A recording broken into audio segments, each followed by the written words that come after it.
Olá a todos e sejam muito bem-vindos a mais um Causa e Efeitos, um programa de entrevistas que pretende dar a conhecer investigações científicas e projetos inovadores que tenham por base temas de interesse geral. Eu sou a Inês Marques e hoje, como nossa convidada, temos a investigadora Paula Moreira, doutorada em Ciências Biomédicas pela Universidade de Coimbra, investigadora principal do Centro de Neurociências e Biologia Celular, também da Universidade de Coimbra. Atualmente é professora auxiliar da Faculdade de Medicina e já publicou mais de 200 artigos científicos, muitos deles sobre o Alzheimer, tema que vamos abordar hoje no nosso Causa e Efeitos. Doutora Paula Moreira, muito bem-vinda. Passo-lhe a palavra para que possa cumprimentar todos aqueles que nos assistem.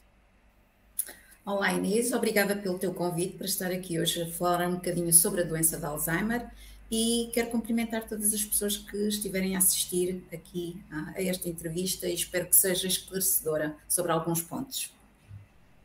Com certeza que vai ser. E para começar esta entrevista, gostaria que me esclarecesse o que é esta doença, o que é a doença de Alzheimer. A doença de Alzheimer é, enfim, uma doença que é conhecida como a principal demência das pessoas idosas, ou seja, é uma doença que vai afetar essencialmente os neurónios começam a funcionar mal e sofrem aquilo que se chama de degenerescência, ou seja, eles vão ficando cada vez mais suscetíveis a danos e depois acabam por morrer. Também é conhecida como sendo uma doença neurodegenerativa, que afeta, de facto, essencialmente os neurónios, embora existam várias outras células do cérebro que sejam afetadas, mas de facto é conhecida por ser uma doença neurodegenerativa, que leva então à degenerescência, ou seja, ao mau funcionamento dos neurónios e depois, mais à frente, esses neurónios acabam por morrer. E quais são os resultados mais recentes da ciência no que diz respeito a esta doença? Eu penso que do ponto de vista dos mecanismos já se conhece muita coisa sobre esta doença. Sabemos que existem duas proteínas que são modificadas, ou seja, nós temos normalmente os nossos cérebros vários tipos de proteínas, como é óbvio, incluindo duas proteínas, que são a proteína beta-amiloide e a proteína tau, mas que no caso desta doença elas tornam-se tóxicas. Isto porque, no caso da beta-amiloide, há uma produção excessiva desta proteína e depois acaba por se depositar e formar agregados dentro das células, nomeadamente dentro dos neurónios, contribuindo também para a morte destes neurónios. E existe também uma outra proteína, que é uma proteína chamada de tau, e também esta sofre alterações conformacionais, agregando também, formando as chamadas placas neurofibrilares ou tranças neurofibrilares que também contribuem para a degenerescência dos neurónios. Mas já se sabe muita coisa, sabe-se, por exemplo, que o stress oxidativo, a inflamação, o mau funcionamento de vários organelos intracelulares, onde está incluída a mitocôndria, onde estão incluídos o retículo endoplasmático, etc., estão a funcionar mal, ou seja, no fundo, do ponto de vista mais microscópico, o funcionamento destas células está associado então a uma disfunção dos processos que acontecem dentro dessas células. E esses mecanismos já são explorados e, com as evidências que existem, têm sido tentadas várias estratégias terapêuticas para tentar, no fundo, combater esta doença, embora até ao momento ainda não exista nenhuma assim muito convincente do ponto de vista clínico, porque não conseguem travar a doença. Portanto, o que elas fazem é, no fundo, travar alguns sintomas, fazer com que as pessoas se mantenham mais estáveis durante algum tempo, mas a doença continua a evoluir.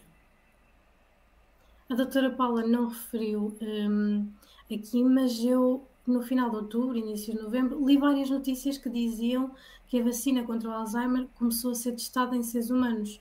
Queria lhe perguntar se está à vontade para falar deste assunto, visto que agora não se referiu a ele, mas qual é a informação que tem e quais os seus prognósticos?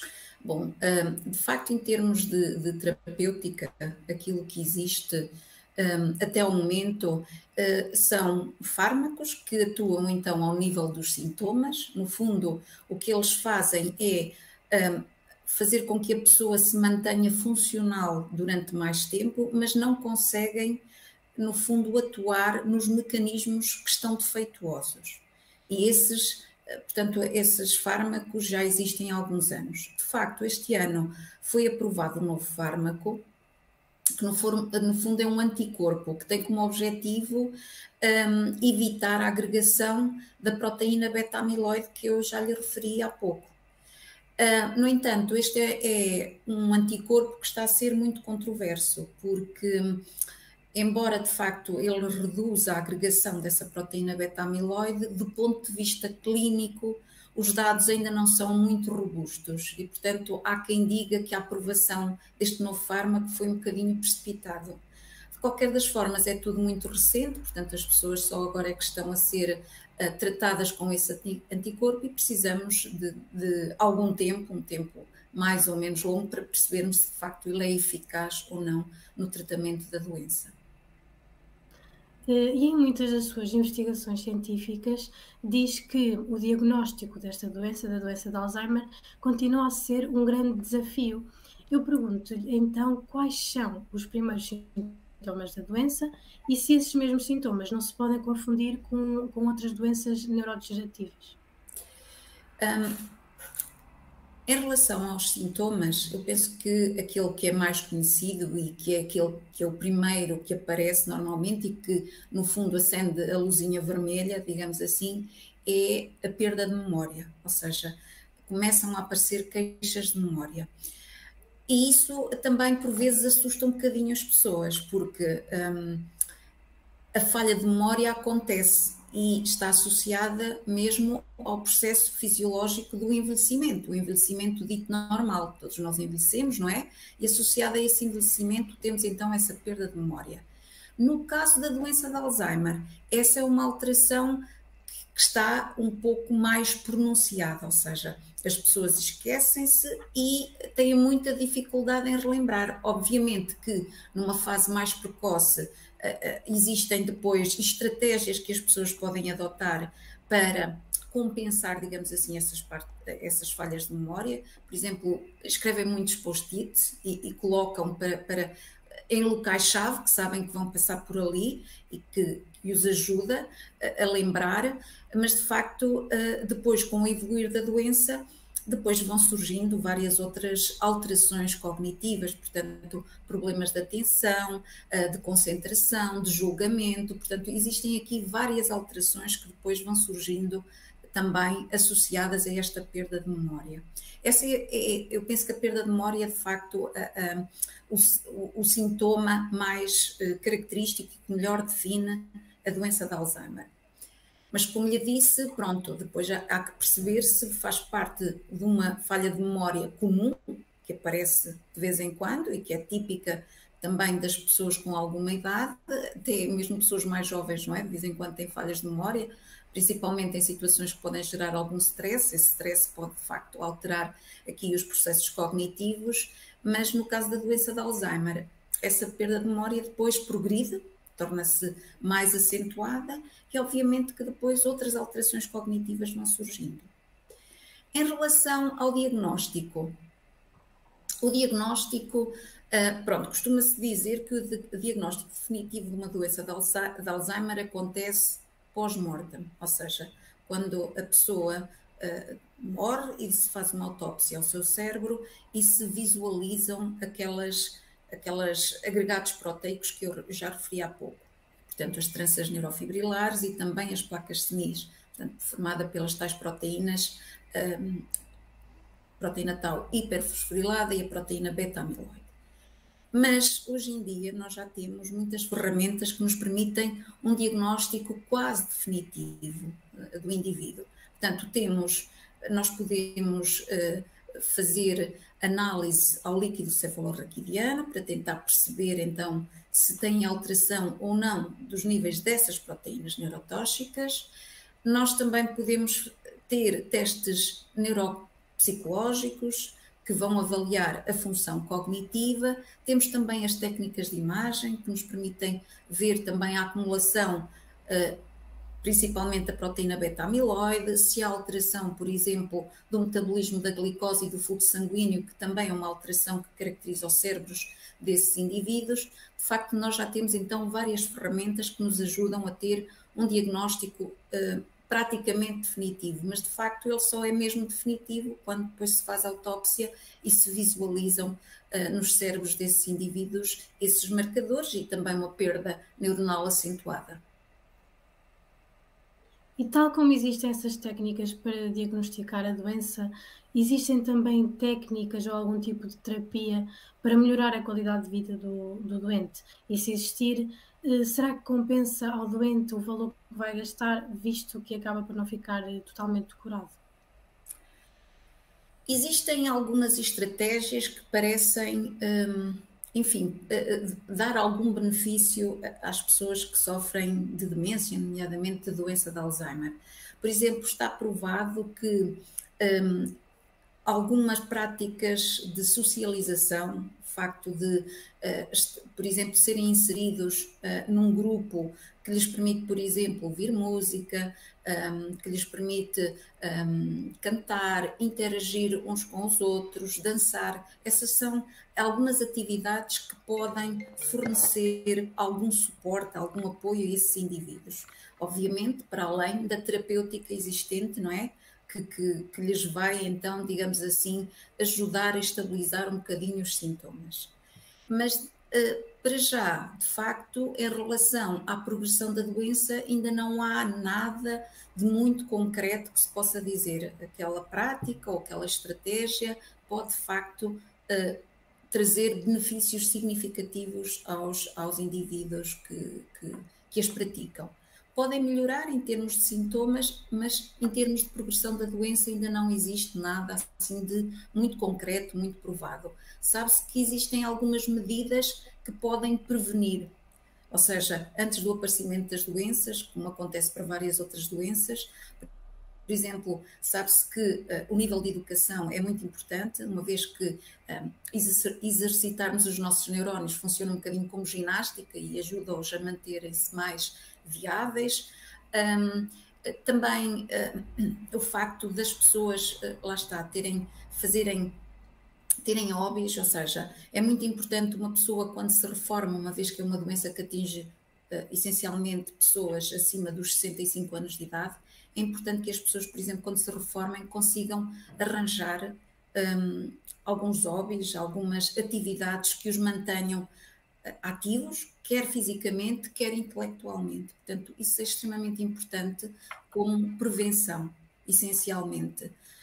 Por exemplo, sabe-se que uma alimentação equilibrada, mas isso é praticamente para todas as doenças. A prática do exercício físico, portanto, é algo que beneficia vários órgãos, incluindo o nosso cérebro. Portanto, neste momento, tendo em conta tudo aquilo que nós sabemos e o que existe para ajudar essas pessoas, eu costumo dizer que a prevenção é o melhor remédio.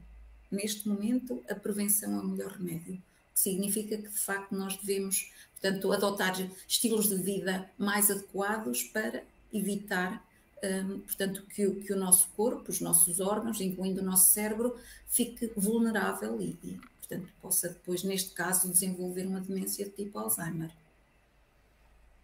E após o diagnóstico desta doença ser feito, qual é a esperança média de vida da pessoa que foi diagnosticada? Varia um bocadinho. Isso varia um bocadinho porque depende Normalmente, quando se faz o diagnóstico, a pessoa já sofre da doença há algum tempo. Aí é 1 ano ou mais, depende. Pronto, porque no início as próprias pessoas recusam-se a aceitar que está a haver um problema mais grave. Portanto, há um esquecimento, se calhar tenho mais stress, se calhar faz parte, pronto, vem acompanhado com a idade. E, portanto, não se procura logo de imediato um médico para tentar perceber se de facto está alguma coisa errada.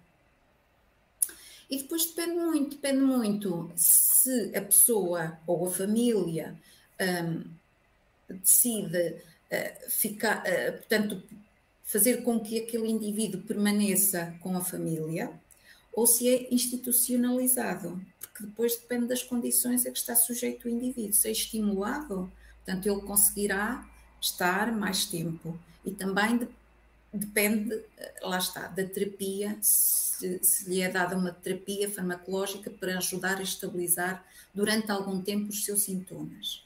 Mas, como digo, em termos de progressão da doença, ela continua a progredir da mesma forma.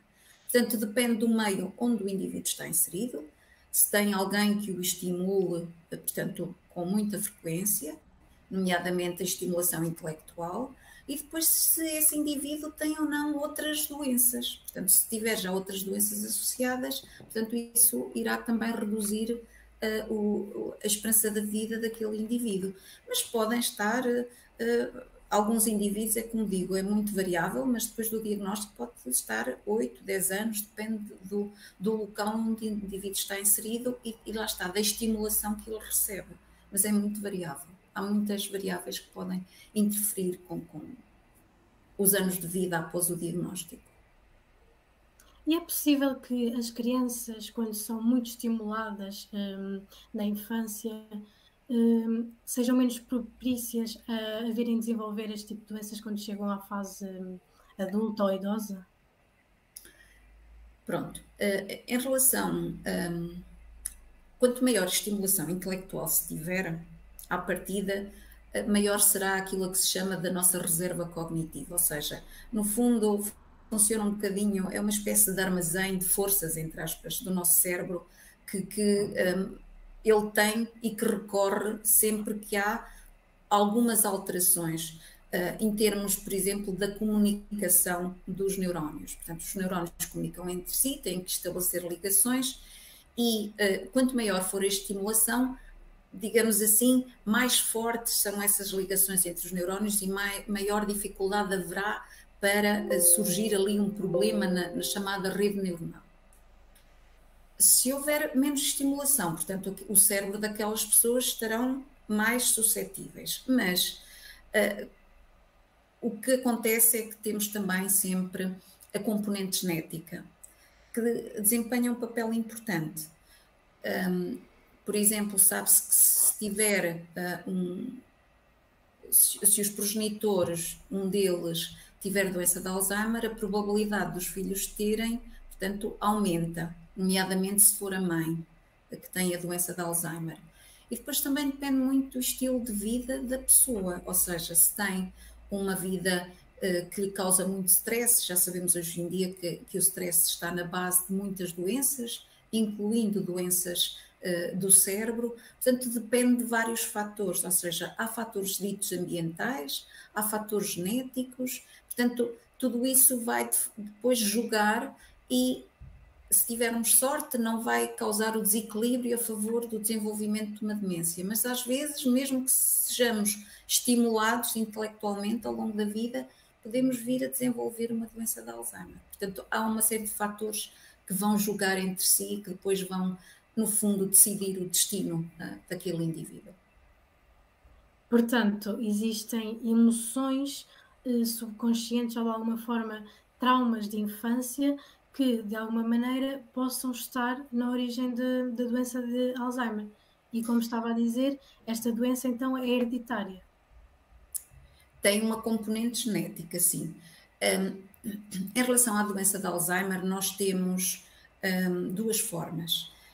Temos a chamada forma esporádica, ou também se pode chamar a doença de Alzheimer de início tardio, que é aquela que é mais comum e que normalmente afeta indivíduos com mais de 65 anos. Ou seja, neste caso, a idade é o principal fator de risco para estes indivíduos. Depois temos uma percentagem muito mais baixa. Alguns investigadores dizem que é menos de 5%, outros até dizem que é menos de 1% de todos os casos de doença de Alzheimer, que é chamada doença de Alzheimer de início precoce ou doença de Alzheimer do tipo familiar. E nesse caso, o que acontece é que existem genes que são mutados e que o que fazem é levar a uma produção excessiva da proteína beta-amiloide. Está bem? Mas, mais uma vez, mesmo nos casos mais comuns, que é a tal doença esporádica, em que o principal fator de risco é o envelhecimento, existem depois também componentes quer genéticos, quer ambientais, de estilo de vida, que vão, mais uma vez, portanto, ali jogar entre si e decidir se aquele indivíduo vai ou não desenvolver uma demência, nomeadamente do tipo Alzheimer. Mas sim, há sempre uma componente genética e há sempre uma componente ambiental, está bem? Mesmo nos casos esporádicos. Quando esta doença é diagnosticada a alguém, a preocupação dos médicos e dos familiares é muita. Eu queria lhe perguntar qual é que é o nível de gravidade desta doença. Disse há pouco que um dos sintomas que mais assusta é, de facto, a perda de memória. Existem mais preocupantes? A doença de Alzheimer, de facto, é uma doença que, enfim, vai retirar completamente a individualidade da pessoa. Isto porque, para além da perda da memória, depois com o avançar da doença, vários outros ditos domínios cognitivos são afetados. No meu caso, da atenção, da concentração, da capacidade de julgamento, de planeamento, etc. De tal forma que, a partir de um determinado momento, em formas já, portanto, numa fase já mais avançada da doença, a pessoa fica completamente dependente dos seus cuidadores para se alimentar, para fazer a higiene. Portanto, tudo o que é necessário fazer precisa da ajuda de terceiros, dos seus cuidadores. Portanto, transformam-se, digamos assim, em crianças, mas ao contrário, ou seja, vão ficando cada vez com mais necessidades e mais dependentes de outras pessoas. Portanto, é de facto uma doença que, enfim, do ponto de vista do indivíduo, destrói completamente a pessoa. Obrigada, doutora Paula Moreira.